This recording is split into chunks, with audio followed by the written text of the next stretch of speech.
Spoonful of this shawarma.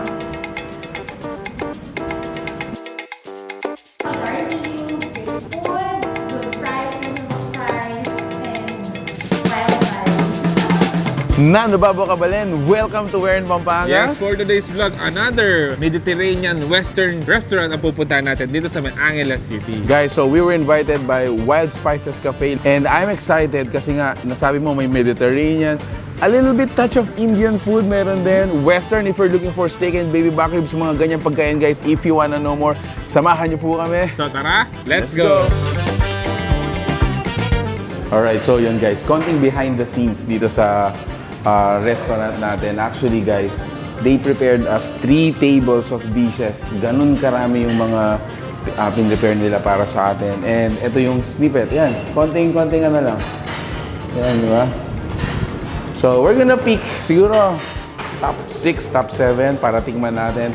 We would like to thank Wildspices Cafe for being such a generous dito po sa vlog natin na to. So currently, they are open from Tuesday to Sunday. And yeah, another hangout for you to check out, guys. My name is Det Makaspak. I'm the chef and owner of Wildspices Cafe. Wildspices Cafe kasi started 2010. The first name is Cocineros Grill. Kasi around 2019 pa nung nag-start ang Wildspices Cafe. So it started in Tarlac, in San Sebastian Village in Tarlac.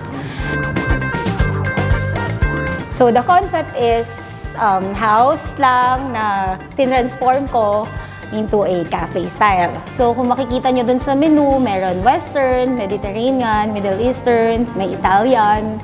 First off, we have the porterhouse steak. This one is Swiss mushroom chicken, the famous pork steak. This is salmon and Bldg cream sauce, the baby back ribs. This one is salmon and basil cream sauce. This is the beef masala, chicken tikka masala, and this is the Malay chicken boti. Alright! So, yun guys, this is our table. Again, yung table natin kanina doon, it's almost 3 full of dishes, bro. Yes. Ang dami nilang pin-prepare para sa atin. So ngayon, pumili lang tayo ng 1 each ng mga category one from the nila. categories. Yes. No? So, meron tayo dito 9 from different categories.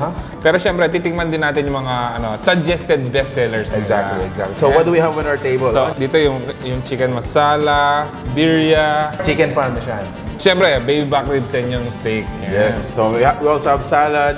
And for our pasta, ito yung tuna pasta nila. And then, they also suggested us to try yung kanilang shawarma.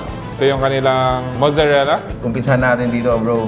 Ooh, mainit. Habang mainit-init pa. Yes. Let's see.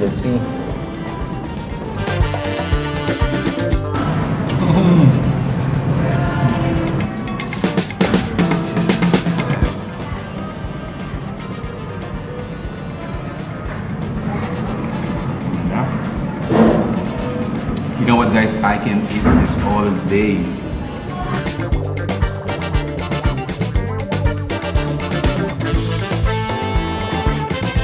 So the way you eat it, you can either pour or yung parang tip mo siya ng ganito. So ako gusto guys, i-dip siya.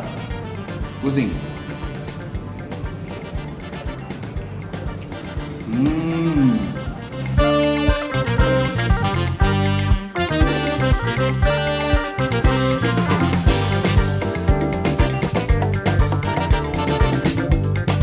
We are inviting everyone to please come and visit Wildspices Cafe. It's located at the shops at Infinity, right across Angeles City Hall. And we are open from Tuesday to Sunday, closed every Monday. We guarantee you great food, good price, reasonable price, and wild vibes. Alright, so once again, thank you so much, Wildspices Cafe, for inviting us. Guys, if you're looking for these kinds of food, you gotta check this out. This is another place for you to check out, bro. Yes. So if you like the food you saw in this video, please give it a thumbs up, share it with your friends. So that's it. Thank you for watching We're in Pampanga. Until our next discovery. Peace out. Bye, guys.